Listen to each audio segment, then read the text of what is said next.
So children who sustain strokes, the kinds of deficits they can have vary. They vary depending on the timing of the stroke and how large it was and what the location. Typically, with early strokes, the pattern of injury and deficits is different from adults. That's one of the things we do know. Also, they tend to develop language, whereas an adult with a left hemisphere stroke, for example, will have major problems with language and speech, whereas a child will develop language even if they have a left hemisphere stroke.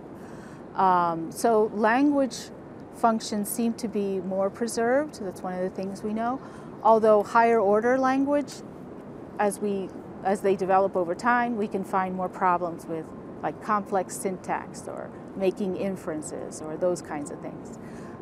We do see significant issues in visual spatial skills are pretty common, as well as speed of information processing, how fast the brain can process information and come up with a response or an answer. And so all of those need to be accommodated or worked with. And then we can also have associated social and emotional kinds of problems. As if children have significant disability, they come to recognize that they're different from others.